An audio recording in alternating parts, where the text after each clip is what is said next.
Nuestro invitado de hoy nació en Montevideo el 4 de noviembre de 1949. Con apenas 10 años ayudaba a su padre en un bar familiar ubicado en las calles Nicaragua y Cufré. Cursó el bachillerato nocturno en la sede del IABA y paralelamente dictaba clases particulares de inglés. En 1968 ingresó a la Facultad de Derecho y Ciencias Sociales, donde cursó la carrera de diplomacia, recibiéndose en 1973, un mes antes del golpe de Estado. Casi inmediatamente, con 23 años de edad, ingresó a trabajar en la Embajada de Israel como encargado de prensa. Unos años después ejerció como administrador general de la Escuela Integral, comenzando a vincularse más con temas del judaísmo, dando charlas para alumnos de secundaria. Poco después se integró al Centro de Estudios Judaicos, donde dictó clases sobre el Holocausto, y en el año 1981 pasa a ejercer como director ejecutivo de la Beneverit Uruguay. Paralelamente, por 2 años fue director ejecutivo de 7 de los 10 países de América del Sur y poco después director para América Latina. En 2022 deja la dirección de Uruguay y pasa a desempeñarse como director de la Organización Internacional para Latinoamérica. Bienvenido a Dato y Relato, doctor Eduardo Con. Un gusto, la verdad que muy agradecido de la invitación. ¿Cómo estuvimos? ¿Hay cosas para corregir, para agregar, para sacar? No, me enteré de un montón de cosas. Ah, bien.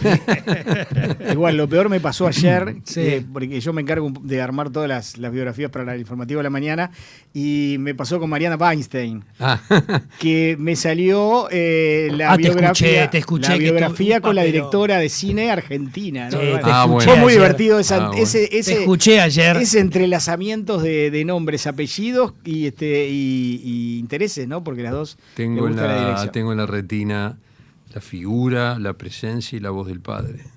Un intelectual excepcional, dueño de una, ni me acuerdo el nombre, de una de las librerías más importantes de acá, que era un cenáculo en esa época, como diría Sanguinetti, ¿no? Ajá. Un cenáculo, era un centro de pensamiento.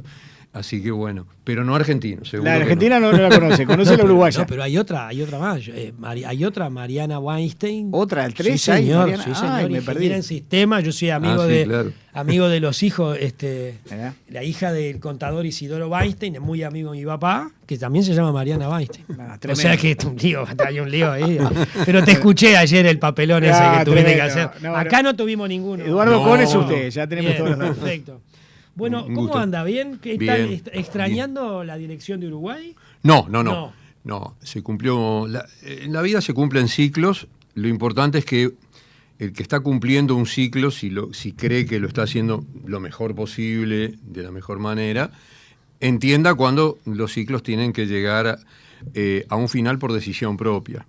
Y no estoy haciendo acá apología del fútbol ni nada por el estilo, por las dudas, porque es el tema de hoy en día sobre un ciclo. Sí. Pero después de 4 décadas me pareció que era imprescindible, ya no había posibilidad de esperar más, de que tomaran la responsabilidad gente joven, gente realmente joven, que eso está costando mucho en todos los órdenes de la vida del Uruguay, pero que a la larga, cuando vieron que realmente sí me iba, y que me fui en diciembre del 22, lo han hecho y lo han hecho muy bien hasta ahora, lo han hecho perfectamente bien, la institución sigue funcionando con todas sus fuerzas, si nos piden toda la colaboración que sea posible, a mí me corresponde porque soy el director para América Latina, por lo tanto Uruguay es uno de los países, pero el solo hecho de haber podido lograr hacer el ciclo de los candidatos a la presidencia, que ha sido tan complejo para muchos, por distintos motivos que no valen la pena, pero que todos hayan aceptado, que todos hayan estado, que todos hayan contestado las preguntas que se les hacen,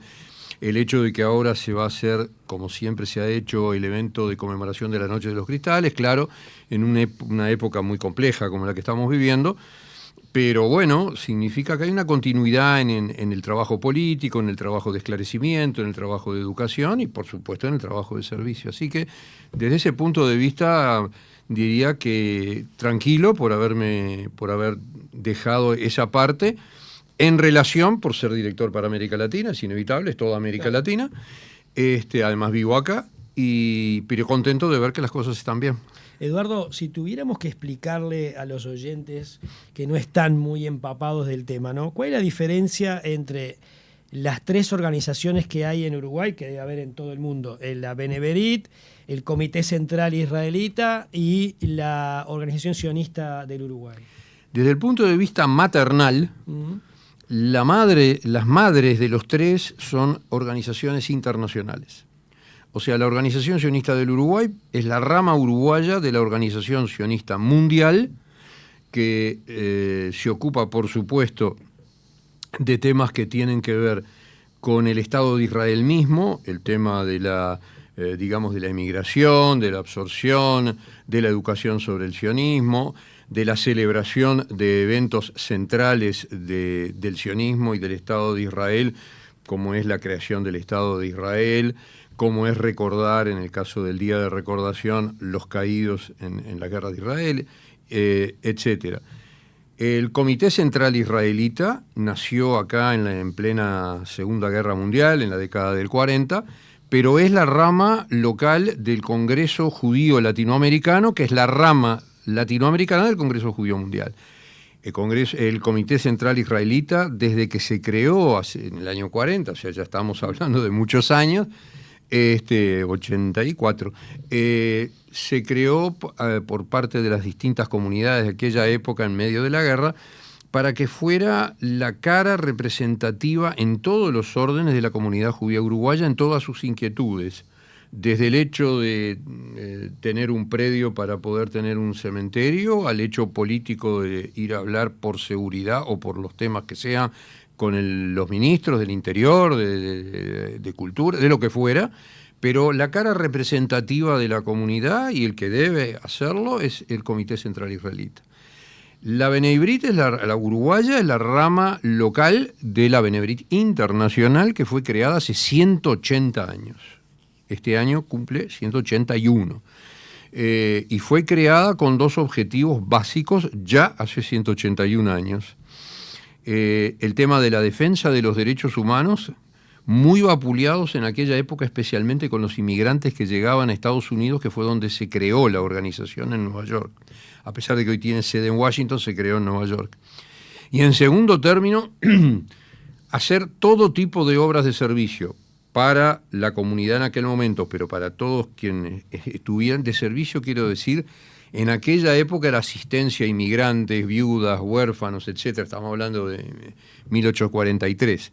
Pero la Benebrit Internacional se expandió enseguida en Estados Unidos en ese siglo, saltó incluso en ese siglo a Europa para la parte de Alemania, o sea, cuando el nazismo arrasó Europa, digamos, la Benebrit en Alemania era una de las instituciones más importantes de toda Europa, con una cantidad de filiales en ciudades, etcétera. Pero bueno, vino el nazismo. Se trasladó, digo bien, a Europa a principios ya de 1900, y en la década entre 1920 y 1930 se empezaron a fundar las distintas ramas locales de Benebrit en Latinoamérica. Primero fue en Argentina, después Uruguay, casi simultáneamente en la década del 30, y después, bueno, Brasil, Perú, bueno, no voy a nombrar todos los países de Latinoamérica. Y la Benebrit sigue con esa misma intención. El tema de los derechos humanos, Benebrit tiene representación no gubernamental, obviamente, ante la OEA. En ese caso, como director para América Latina, yo digamos, soy el delegado titular ya hace bastantes años, muchos años. Tiene no solo representación, sino oficinas frente a Naciones Unidas en Nueva York, pero como ONG actúa en el Consejo de Derechos Humanos en Ginebra. O sea, hay una oficina dedicada al tema de Naciones Unidas, toda la parte política internacional, por supuesto lo que tiene que ver con antisemitismo, defensa de derechos humanos y los derechos de Israel, sin ocuparnos del gobierno. El gobierno lo eligen los ciudadanos de Israel. La institución está en el tema del Estado. Y desde el punto de vista del trabajo social en la sociedad, sí, acá en Uruguay hay muchísimos ejemplos en la cultura, en la salud, etcétera. Tenemos hay un programa educativo acá en Uruguay que ya tiene casi 3 lustros, que se llama Salir Adelante, donde se toman, cuando se están por ir, pero que no se vayan, para hacer cuarto, quinto y sexto, se toman por año 30 chicos de contexto crítico en la parte, digamos, socioeconómica, no en la parte de notas. Se trata de que tengan un promedio de notas, pero crítico, y se les apoya para terminar. Bueno, en estos 12, 13 años ya tenemos abogados, ingenieros, enfermeras, contadores, etcétera. Ha sido muy exitoso, lo que demuestra que cuando se quiere se puede. Y este es uno, no voy a aburrir la audiencia con tantos, pero son varios los programas.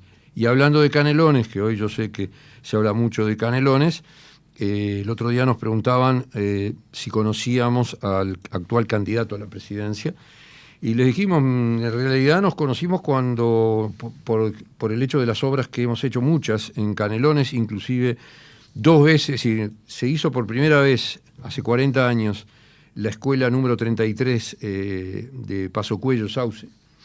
Y pasó el tiempo, y bueno, pasaron 30 años, o sea, estoy hablando casi hace 10 años, un poquito menos. La escuela decía, por lo menos no cabemos acá. Y la verdad, habían cambiado los tiempos, así que se hizo un aula múltiple nueva, el lugar para directores, ya se construyó 2 veces. Y en todas esas etapas, que primero conocimos al secretario de la Intendencia, porque nos relacionábamos con el doctor Carámbula, y después conocimos al intendente, que es el actual candidato. Pero eso pasa en otros lugares del interior también. El resumen más breve que les he podido hacer. Eduardo, ¿hay otro estado en el mundo que tenga que esté tan organizado hacia el exterior como está Israel?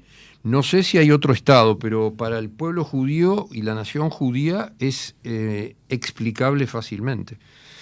La nación judía recién tuvo su estado en 1948. Entonces, yo le estoy hablando que Bnei Brit se creó en 1843, por ejemplo.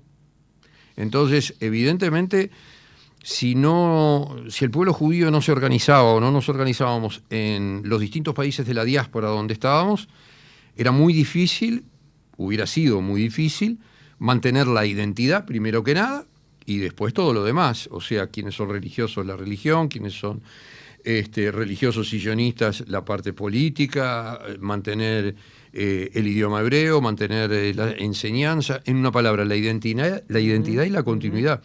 Entonces, el hecho de esa organización, como bien dice usted, es producto de estar en la diáspora.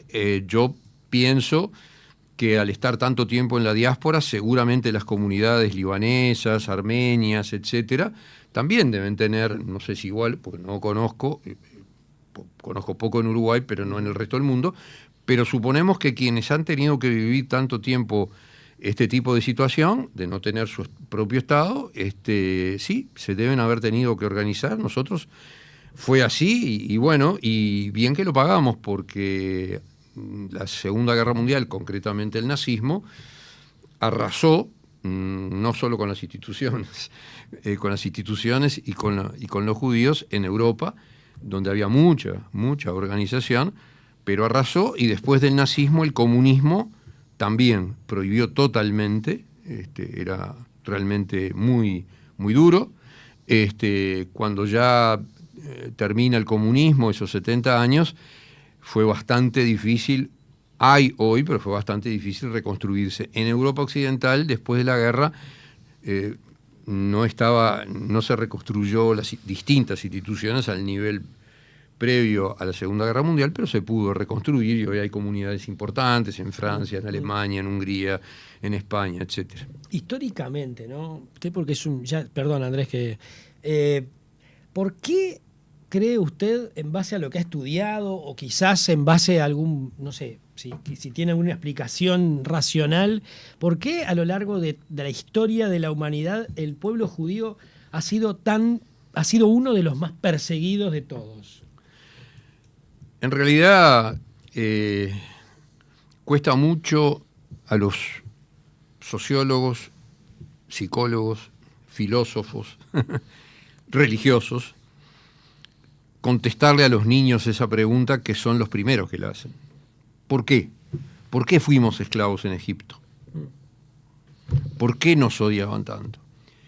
En realidad, sí es cierto que hemos sido perseguidos y odiados, y lo seguimos hasta hoy en día, vaya si hay ejemplos, pero eso forma parte de algo que la humanidad,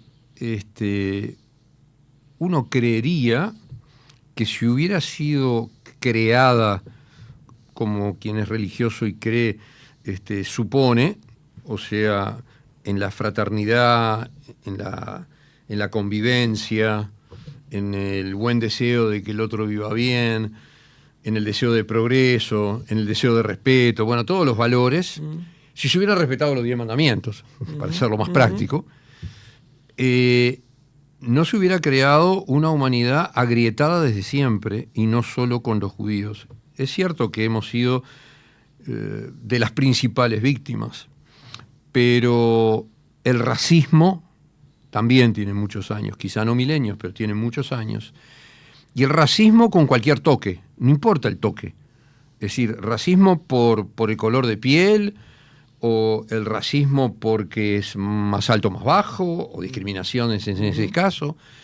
Lo que nosotros observamos es una exacerbación del odio antisemita a partir de que Hitler, Hitler no descubrió nada, ni inventó nada, y sus cómplices y su derredor tampoco, porque ya venía el antisemitismo muy fuerte de atrás, no solo en Alemania, el caso de Dreyfus es bastante anterior y eso fue en Francia, pero en Alemania ya venía de bastante atrás. Él toma eso, todos sabemos cómo llega y cómo aprovecha todo el proceso de la Primera Guerra, pero genera algo que hasta ese momento no se había planteado, de que hay una raza que contamina al resto del mundo y que hay que exterminar. Porque el odio antisemita de la Edad Feudal, de la Edad Media, digamos de la Inquisición, era durísimo, era salvaje, era bestial, todos los adjetivos que ustedes quieran, pero no hablaba de la exterminación total. Cuando llega el siglo XX se habla de exterminación total, y para sorpresa de muchos y no de otros, el pueblo alemán y austríaco, que fue los primeros que tomó, salieron a la calle a aplaudir eso. Entonces ahí vemos que el ser humano no solo es muy imperfecto, sino en manada es capaz de ser, como dijo el historiador Daniel Goldhagen, verdugo voluntario. Pero esa explicación no se la puede dar a un chiquito judío de 6 años. No. ¿Cómo le explican a un chiquito judío de 6 años por qué su pueblo históricamente ha sido así? Bueno, a un chiquito de 6 años que ya está en la escuela, le digo porque alguno de mis nietos ya lo ha preguntado, lo que uno trata es de explicarles que hay personas en el mundo, que hay muchas personas en el mundo está habitado por 8.000 millones de personas, ellos no lo captan eso, pero uno se los traslada a los millones que hay en su hábitat, sea en Argentina, en Uruguay, donde fuera, que hay muchas personas que no quieren y que quieren el mal para quien tiene algo diferente. Nosotros tomamos por el tema del diferente. Porque seamos realistas, el que es antisemita y odia a los judíos y quiere hoy ya exterminarlos, a la larga está odiando a todo el que es diferente a él. O sea, cuando en la Constitución o como quieran llamarle, de Hamás, su carta de Constitución, dice que hay que exterminar que el pueblo judío debe ser borrado de la faz de la tierra, aunque no esté escrito, sabemos que por fundamentalista islámico, extremista, que se ha robado además la religión del Islam en ese extremismo, porque los religiosos no hay 1.200 millones de gente de Hamás, y sí son gente que profesa la religión islámica, no tenga duda que lo demás viene después. Es decir, nadie puede tener ninguna duda de eso, y viene después porque además viene durante. Cuando hace un año entraron a Israel a matar, claro que el objetivo era un intento claro de cometer genocidio en la medida de lo posible y matar todo, si pudieran, a los 10 millones de habitantes de Israel. Pero tampoco se fijaron la cantidad de no judíos que ellos mataron. Estaban ahí, entonces hay que matarlos. Porque no están donde estoy yo, no están donde está mi idea. Y bueno, eso se ve en el antisemitismo, porque ya se dijo durante y antes de la Segunda Guerra Mundial y antes del nazismo, puede ser que primero empiecen por los judíos, pero después van a venir por todos los demás. Eduardo, el antisemitismo en América Latina, ¿qué grados podemos establecer? ¿Qué pasa con Uruguay y qué pasa con los demás países de la región? ¿Hasta dónde hay antisemitismo o hay expresiones antisemitas? No, hay las dos cosas. En América Latina lo que tenemos hoy en día hablando en general, después le contesto lo de Uruguay, hay algo muy peligroso y que América Latina, que ha sido en general un continente de recibir inmigración de todo tipo, no se lo merecería, que es antisemitismo de Estado, que en algunos casos tiene éxito y en otros no. Que digo éxito y bueno, lo que incitan se cumple, otros no. O sea, hoy en día el presidente de Colombia, por ejemplo, ha expresado insistentemente y ha comparado a los habitantes de Israel con el nazismo, al gobierno de Israel con el nazismo, ha comparado, ha dicho, acá está Auschwitz. Yo no sé si hay que ser muy ignorante y muy antisemita, o las dos cosas, probablemente las dos cosas, para decir algo, una barbaridad así, cuando hay tantas pruebas. Porque cuando uno escucha que un presidente de un país de 40 millones de habitantes, o un presidente como el de Brasil, de un país de 200 millones de habitantes, hace esa comparación, uno se pregunta, ¿pero ellos están pensando en las cámaras de gas, en los hornos crematorios, en la inanición, en los experimentos de Mengele, en las nubes de humo y cenizas, que ahí fue donde se fueron mis abuelos y mis primos, por ejemplo? ¿Están pensando o están incitando al odio? En el caso de Colombia, la población no ha respondido a esa incitación al odio. Y ayer se conmemoró el 7 de octubre, no con el gobierno, obviamente, pero la comunidad no tuvo problema en hacerlo. Y en Brasil menos le han respondido. Pero en otros países sí, como es el caso de Venezuela, que además ha exacerbado esas definiciones. Entonces, hay antisemitismo de Estado en América Latina de dictaduras, Venezuela, Cuba, Nicaragua, que además tienen como mentores principales, en el caso de Venezuela es clarísimo, Irán, tiene Hezbollah adentro, etc. Hay un antisemitismo de Estado cuando se hacen, lo que usted dice, declaraciones, pero no tienen esa respuesta. El pueblo, en el caso de Chile, es distinto, porque si bien las afirmaciones del presidente han sido parecidas a las del presidente de Colombia y de Brasil, hay una comunidad palestina de más de 300.000 personas que es muy violenta contra la comunidad judía, la ha atacado en sus lugares de reunión, de trabajo, y de milagro no ha habido lo que acá pasó en Uruguay, que ahora le voy a mencionar, que son fatalidades, o sea, muertos. Pero creo que eso para América Latina es un baldón. Que haya presidentes electos democráticamente y que hayan tomado ese camino no le hace bien a la democracia y demuestra que además no son muy demócratas. Hoy hay justamente un editorial de Claudio Fantini, que acá está en un diario, pero se puede ver por todos lados porque escribe para varios medios, mencionando al presidente de Brasil y diciendo que capaz que es un buen presidente de Brasil, pero como líder latinoamericano es lamentable. Y él lo compara en ese caso con su defensa silenciosa de una dictadura bestial como la que hay en Venezuela. En el caso del antisemitismo en general en América Latina, bueno, sí, hay mucho movimiento de antisemitismo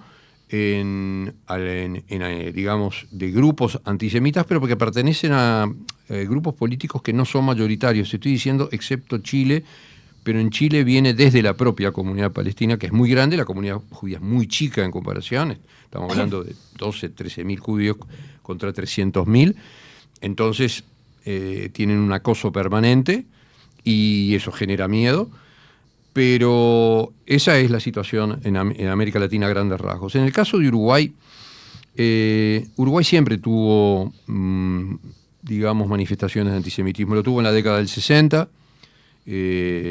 Por supuesto, lo de Uruguay es muy diferente a todos, a lo que yo mencioné ahora, porque nunca es desde el gobierno, al contrario, el gobierno lo combate, sea el gobierno que sea. Pero hubo en el año 60, se aplacó, después de la dictadura, bueno, hubo durante la dictadura, pero porque la dictadura tenía, digamos, si había presos que además eran judíos, tenían tratamiento especial, pero eso es la etapa de la dictadura, creo que no es un tema de antisemitismo en la población o algo por el estilo, no sería comparable. Cuando termina la dictadura en el año 87, Uruguay tiene una marca de fuego muy horrorosa porque estuvo 6 meses colgada una bandera nazi en una ochava que lo veía todos los que entraban al centro por la Rambla y tomaban Gonzalo Ramírez. Pertenecía a un señor Héctor Paladino, eran 2000 advertencias, ya ni me acuerdo cuántas advertencias se hizo al gobierno, que era nuevo, salíamos de la dictadura, pero lo concreto es que Paladino salió a la calle, mató a 2 personas, una judía, una no judía, intentó matar a otro judío y a otro no judío, pero logró 2 asesinatos, 2 no lo logró, y fue declarado inimputable luego de que lo agarraron, y fue preso, pero eso fue una marca muy dura para Uruguay. Piensen, salíamos de la dictadura en el 85, en el 87 hay 2 crímenes de odio y 2 intentos de crímenes de odio, manifestados a través de alguien que tiene una bandera nazi grande como ese vidrio que estamos viendo acá. Y después se están cumpliendo apenas 8 años de que alguien que dijo que recibió un gran llamado de Alá para terminar con los judíos en Paysandú fue y asesinó a David Fremd en forma premeditada, también fue declarado inimputable, pero no me olvido, ni nadie se va a olvidar, que el asesino era maestro de primaria y que estaba manifestando durante muchos tiempos pensamientos de odio, que la gente lo escuchaba y le parecía que eran inofensivos. Bueno, muy inofensivos no eran, porque a la familia Fremd le cambió la vida para siempre, obviamente, porque no solo asesinaron a un vecino muy querido por todo el pueblo, porque a la manifestación salió prácticamente todo Paysandú a la calle, pero le crearon una marca muy dura a Uruguay, que en pleno siglo XXI se cometa un crimen de odio por alguien que desde las redes se convenció de que hay que matar a todos los judíos. Entonces, Uruguay no está curado de nada, tiene las leyes antidiscriminatorias, etcétera, pero este último año se ha exacerbado el antisemitismo en las redes. Se ha multiplicado, según los que estudian redes, yo no soy un experto en eso, pero se ha multiplicado. Somos el país que en Twitter tiene la mayor tasa de antisemitismo en América Latina, por ejemplo, o sea, de insultos, incitación al odio. Hemos tenido episodios muy concretos de antisemitismo desde distintos estadios. En la marcha del Día de la Mujer, el 8 de mayo, ya sabemos que es simplemente ver las fotos del diario Der Stürmer de la época nazi de Alemania, es exactamente la misma figura. A la justicia uruguaya le pareció que no, archivó la causa 2 veces y envió un mensaje peligroso, porque hoy en día la comunidad judía nos preguntamos ahora qué pasará el próximo 8 de marzo, porque les dijeron que eso estaba bien.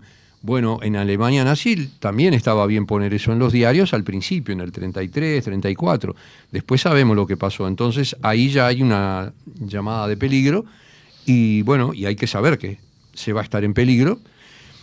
También va a tener que saber el profesor Spektorowski que mejor que no intente volver a dar clases sobre sociología en la Facultad de Ciencias Sociales, porque fue cancelado, groseramente cancelado por un gremio estudiantil, ya, por lo menos ellos se llaman así, y el decano reaccionó muy tarde, pero fue cancelado, punto.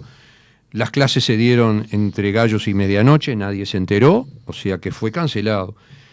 El agravio que tuvo en Instagram Mariana Weinstein, de quien estábamos hablando acá al principio, para que la persona que lo agravió, grado 5 en la Facultad de Bellas Artes, diga, uy, tuve un mal día. Bueno, es una expresión que mezcla la tontería con la incapacidad para reconocer la culpa, porque cuando se cometen lo que me preguntaba Esteban, crímenes de odio en masa, crímenes contra los judíos, es porque todos tienen un mal día. Digo, es una explicación ridícula. La justicia actuó. No hay nada que decir de la pena, bueno, lo puso en Instagram, pero queda claro de que se puede hacer, porque igual la pena, también se puede sobrevivir a la pena de hacer trabajo social por un tiempo y se terminó la historia. Entonces, ya ha habido varios procesamientos, 2 o 3 en los últimos 2 o 3 años, de docentes que fueron denunciados por expresiones antisemitas en clase. La justicia actuó siempre con trabajos sociales. Si eso tiene futuro, habrá que verlo en las redes sociales para quien lo siga, si siguen haciendo lo mismo. Pero desde el Estado en Uruguay se lucha contra eso, es cierto que se lucha. Pero desde la sociedad evidentemente el antisemitismo ha aumentado en forma exponencial, fundamentalmente este último año. Estamos con el doctor Eduardo Ocón, director de la Benemerita Internacional para América Latina. Eduardo, a lo largo de la historia, a los judíos se los ha acusado de muchísimas cosas, ¿no? A lo largo de la historia, de conspiraciones, de manejo del mundo, etcétera, etcétera. De todas las teorías conspirativas, por llamarlo de alguna forma, que escuchó, ¿cuál es la que le pareció más ridícula de todas ellas? ¿O más lejana de la realidad? En realidad, de las 2 o 3 más grandes, además de ser ridículas, son falsas, porque no tienen ninguna posibilidad de ser probadas. Pero hoy, no voy a ir muy lejos, hoy de mañana, el dictador venezolano dijo que María Corina Machado, por supuesto que está financiada por el sionismo, porque los judíos son los que dominan la banca internacional, dominan los medios de comunicación, y agregó, y dominan las estrategias occidentales en la guerra, etcétera, etcétera. Ahora, eso lo escribió Henry Ford en El Judío Internacional, hace 80, 90 años, antes de Hitler. Hitler le gustaba mucho ese libro de Henry Ford. Pero eso lo escribieron mucho antes todavía en Rusia, en los protocolos de los sabios de Sion, que es el primer libelo, que ese sí provocó matanzas y pogromos terribles en Rusia, donde no solo los cosacos, sino el ejército del zar iban y degollaban y mataban judíos al estilo Hamás, sin ningún tipo de problema en las distintas aldeas y pueblos, porque los protocolos de los sabios de Sion hablaban de que había una conspiración de los judíos para apoderarse del mundo y de esto y de lo otro. Somos 15 millones de judíos en el mundo, incluyendo el Estado de Israel, contra 8.000 millones de habitantes del planeta. No voy a entrar en discusiones de cómo se conforman hoy en día las finanzas internacionales, y que cualquiera que mire la revista Forbes le va a costar encontrar entre 50, capaz que encuentra 2 apellidos judíos. O sea, ahí entramos en no solo la ridiculez, sino el fanatismo al que lleva el odio, y el odio no entiende de razones. Por eso Venezuela tiene un dictador y no está en una democracia, porque el dictador no entiende de razones, entiende solamente cómo me conservo yo en el poder y a quién tengo que hacerle caso. Bueno, mi mentor es Irán, yo tengo que hablar mal de los judíos. Entonces, y tengo que atacarlos, y tengo que agraviarlos y culparlos de todos los males en la tierra. Lamentablemente no es un tema que solo se haga políticamente como yo lo he explicado, repetido 1000 veces, como hacían los nazis, y hoy en día hay presidentes latinoamericanos, ya los mencioné, que repiten esas cosas 1000 veces. Hay mucha gente en el mundo, y no solo en Latinoamérica, que no lee, no mira, no estudia, y que lo que le dicen, dice, y bueno, capaz que tiene razón, y entonces sigue. Por eso se forman los verdugos voluntarios. Verdugos voluntarios de Hitler hubo, y verdugos voluntarios de los dictadores actuales, verdugos voluntarios de Rusia atacando Ucrania, etcétera, etcétera. Por lo tanto, sí, son ridículas, pero están basadas en un sentimiento de odio muy profundo. Eduardo, usted lo señalaba, que el Estado y los gobiernos del Uruguay combaten este antisemitismo, pero que de alguna manera la sociedad todavía tiene estos focos que están apareciendo y que aparecen todo el tiempo. Por eso es muy importante la inserción social que pueda tener la Beneberit, y es interesante saber qué es lo que hace la Beneberit en la sociedad uruguaya, de qué manera participa en todo el tema educación, en todo el tema de apoyo social, realmente para explicar qué es lo que se hace. No solo la Beneberit, sino otras instituciones, Beneberit y Comité Central. Primero, está representada la comunidad en todas las comisiones de discriminación que hay hoy en día. Hay una del Ministerio de Educación y Cultura, que es la Comisión contra el Racismo, Xenofobia y otras formas de la discriminación. Hoy en la Institución de Derechos Humanos, uno de los 5, directores fue presidente del Comité Central Israelita. Y la Beneberit desde siempre lo que ha actuado es tratando de trabajar a nivel de educación y de salud en programas. En el caso de educación, en una época bastante grande, porque se mantuvo durante casi 30 años un programa que era un programa de las artes, el Premio Fraternidad, a distintas ramas de gente de la cultura, de la música, etcétera, que se les distinguía por su labor, se les invitaba, el 90% aceptó, se les invitaba a ir y conocer Israel y conocer sus pares y generar un vínculo. También se tuvo, está vigente todavía porque se da cada 3 años, un premio a las ciencias, que eso sí ha generado un vínculo muy fuerte, y hoy en día hay ya un acuerdo firmado, gracias a la mediación de Bnei Brit, entre el Instituto Pasteur, porque así se llama en Uruguay, con el Instituto Weizmann en Israel, con protocolos de visitas, etcétera, y eso ha sido un logro muy importante. En el ámbito de la educación, cuando en uno de los gobiernos del Frente Amplio hubo un gran plan de odontología, nosotros participamos, éramos uno de los actores que participábamos. En el tema de escuelas, hemos tratado siempre de ayudar a escuelas que tienen problemas serios de necesidades importantes.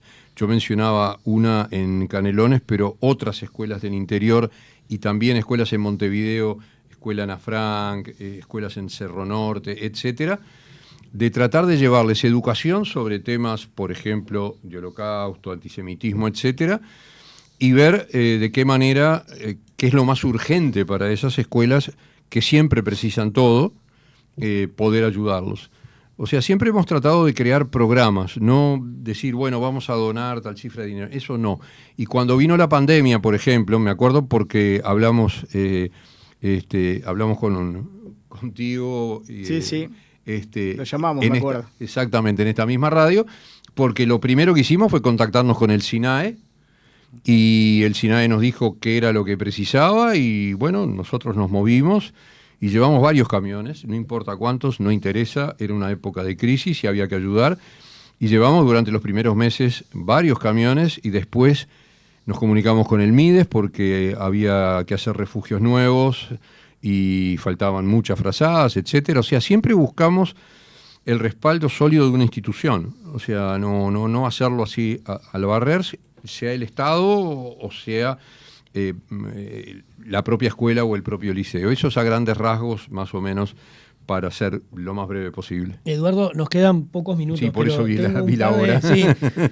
Un par de mensajes de oyentes para que le trasladan no. algunas preguntas. Cristina dice, este señor se olvida que los nazis no mataron solo judíos, dice, mataron gitanos, italianos, franceses y polacos. Dice, ¿por qué los judíos no lo aceptan? Dice, los campos de concentración estaban llenos de mártires. No lo olvido ni lo olvidé nunca, y hablo en primera persona. Simplemente ahora estábamos hablando en general, y bueno, estaba hablando de judíos. Por supuesto que mataron y asesinaron gitanos. Y además, yo sí he visto esta semana, podía haberlo visto hace un mes cuando se estrenó en HBO, El tatuador de Auschwitz. Y en El tatuador de Auschwitz, que era un judío que tuvo que tatuar y que logró sobrevivir, por eso pudo contar su historia, ahí se muestra muy bien el horror que sufrieron los gitanos y la relación que había con los judíos para tratar de salvarlos, el dolor mutuo cuando lo llevaban en tandas. ¿A dónde? A las cámaras de gas. Por supuesto que en los campos, si estuviéramos en una clase de historia y no nos faltara un minuto, le diría que nadie se olvida de nada. De los judíos no se olvidan que ahí los homosexuales tenían su estrella, llamémosle así, los homosexuales, los comunistas, los gitanos, los judíos, los que los nazis consideraban presos políticos, etcétera. Claro que hubo una matanza enorme, pero, digo, si me preguntan por los judíos, bueno, hubo 6 millones de muertos, 1,5 millones fueron niños. No me puedo olvidar de mis abuelos, de mis primos y de mis tíos a los que no pude conocer, pero no desconocemos, ni yo desconozco ni nadie desconoce nada, está equivocada. Mario dice, el antisemitismo en las universidades norteamericanas es muy fuerte, dice. Dice él, que esos movimientos están financiados por Irán. ¿Qué hay de cierto? Pregunta. No, No, puede ser que alguna esté financiada por Irán. Las universidades norteamericanas, eso es notorio, no estoy inventando nada. Quizás choqueó a muchos las reacciones que tuvieron de antisemitismo muy violento, especialmente al finalizar el año lectivo, que ahora va a empezar de vuelta. Pero tienen financiaciones muy importantes de países árabes, no Irán quizá alguna, pero fundamentalmente Emiratos Árabes, Qatar, Arabia Saudita, etcétera. Pero en nuestra opinión, el antisemitismo va mucho más allá de la financiación, que ya es bastante mala. El antisemitismo se genera en esas universidades porque sus autoridades creyeron que con el nombre les alcanzaba. Y ahora se acaba de demostrar, con lo que pasó después del 7 de octubre, que se equivocaron porque no alcanza con llamarse Harvard o llamarse MIT o llamarse lo que sea. Si está el espíritu antisemita, las autoridades tienen que tomar medidas. Ahora ya han tomado, pero en el camino han renunciado muchos rectores porque reconocieron que evidentemente la culpa estaba ni más ni menos en una universidad, en la educación. Uh-huh. Eduardo, escuchaste las declaraciones de las últimas horas de la embajadora de Palestina, ¿no? Acusando, acá en Uruguay digo, ¿Sí? acusando a Israel de genocidio y de incluso habla de una cantidad la mayor cantidad de niños amputados en la historia de... ¿Qué le genera qué te genera escuchar esas declaraciones? No me extraña porque, en primer término, lo que hizo, y no por estas declaraciones, sino por el principio de la declaración, es la tercera vez que comete injerencia en declaraciones que hace el gobierno del Uruguay. No estoy pidiendo nada acá, simplemente digo que está violando las normas diplomáticas en forma muy impune y muy atrevida, porque nadie tiene derecho a hacerlo eso, si no, no hay respeto en ningún lado. En segundo término, lo que hace la señora, que además vive en Estados Unidos, se fue a Estados Unidos hace muchos años, tiene muy poca relación con lo que pasa allí, ella lo que relata es lo que le viene desde el centro de lo que es Hamás, porque hoy no está representando a la autoridad palestina, hoy está representando un movimiento terrorista que es Hamás. Entonces ella puede decir que es el mayor número de niños amputados en la historia y probablemente vengan varios profesores de historia y le empiecen a dar números de otras guerras, empezando por los experimentos de Mengele, y se va a encontrar de que se está equivocando de números y de enfoque. También es muy probable que le digan que su relato de cifras vienen de un Ministerio de Salud de Gaza que no existe, de Hamás que no existe, es la información del movimiento Hamás, cifras que serán comprobadas o no en el futuro, pero lo que es seguro que hay es 40.000 terroristas de Gaza, no 3.000, 40.000, y bueno, si ya la mayoría no está, no es precisamente porque el relato de la embajadora sea exacto. Está cumpliendo su trabajo, yo entiendo, pero lo que no debe hacer es hacer injerencia con el gobierno uruguayo. Eso ya es un acto realmente de atrevimiento que como uruguayo asquea bastante. Eduardo, ¿la solución de dos estados traería paz a los judíos o la eliminación de Hamás y Hezbollah sería esa paz? La solución de los dos estados traía paz en el 48, cuando se crearon. La Liga Árabe dijo que no aceptaba, atacó a Israel para echarlo al mar y no pudo. Y ahí nunca crearon el otro estado. Hoy en día, para crear dos estados, uno ya está creado. Para crear el otro estado, lo que tiene que hacer el otro estado es tener la voluntad. O sea, si la Autoridad Nacional Palestina dice que tiene la voluntad y está dispuesta a no apoyar, como apoya hoy, a Hamás y no ser socio de Hezbollah, bueno, la autoridad palestina sería el interlocutor. Eso es lo que intentaron los acuerdos de Oslo, por ejemplo, y todos los acuerdos que vinieron después. Ahora, hoy no hay esa otra parte. Hoy ni la autoridad palestina es la otra parte. Entonces, si una parte, acá somos tres, pero si entre ustedes dos, si Esteban dice, yo me siento acá si te exterminan, ¿y cómo hacen la radio dos personas si a uno lo van a exterminar? O sea, Tiene que haber voluntad de las dos partes. Lo que veo peor, es que tampoco hay voluntad en la comunidad internacional, que es la que tiene la obligación. Para algo existe Naciones Unidas, aunque todos dicen que no sirve para nada y está muy cerca. Pero para algo hay 5 estados con derecho a veto. Para algo están Estados Unidos, Francia, Inglaterra, Rusia y China con derecho a veto. Evidentemente Rusia tiene mucha impunidad porque invadió Ucrania y nadie le dice nada, pero la comunidad internacional tiene un rol y hoy la comunidad internacional no está intentando hacer eso, pero por ningún lado. Unos están preocupados por sus elecciones, otros por las suyas. Entonces, hoy esa posibilidad que sería la ideal y que debería existir desde el 48 parece imposible. Hoy parece imposible o por lo menos muy lejana. Y lo otro, la eliminación de Hamás y Hezbolá, ¿traería paz? Lo que traería lo de Hezbolá traería mucha calma a las víctimas reales de Hezbolá, que es todo el pueblo libanés. Y lo de Hamás depende cómo se decida que esté gobernada la Franja de Gaza. Si la va a gobernar la autoridad palestina, de la misma manera que gobierna la margen occidental, es muy probable que en lugar de paz haya una tregua por mucho tiempo. El tema paz hoy es una palabra muy grande, le queda muy grande al Medio Oriente, lamentablemente. Doctor Eduardo Kohn, director de la Benemérita Internacional para América Latina, muchas gracias por acompañarnos. No, muchas gracias a ustedes. Sé que nos pasamos un minuto, les pido disculpas. No, tranquilo. Al contrario. De viaje no, estamos... El puesto que estás ocupando ahora te hace viajar por todos lados, ¿no? No voy a estar, por primera vez en mi vida, no voy a estar en el acto de la Noche de los Cristales, el 11. Y me estoy yendo mañana. Tengo que visitar 2 países de Europa porque hay 2 reuniones que me dijeron que esté, que es Portugal y Italia. Vuelvo por unos días allá el 29-30 y hay un foro que se hizo el año pasado acá que se llama Foro contra el Antisemitismo, que es muy interesante porque participan muchos países de América Central, etcétera, y se va a hacer en Costa Rica y además justo coincide con la conmemoración de la Noche de los Cristales en Costa Rica. Entonces voy a estar allí, tengo que hablar y ahí también, y no voy a estar acá, que siempre estuve, además lo hacía yo. El año pasado fue con gran satisfacción ver cómo lo hacían y lo hacían bien, y este año me hubiera gustado estar, pero bueno, a veces no se puede. Tratamos de no, ya tenemos unos años de no viajar mucho, pero a veces coincide, sí, a veces coincide. Gracias por meter en el medio de esa agenda esta entrevista, ¿no? Sí, claro. Agradecemos el esfuerzo de Para mí la es un atención. gusto. Cuando me dijeron, dije martes, yo voy. Gracias por venir, ¿eh? No, un gusto.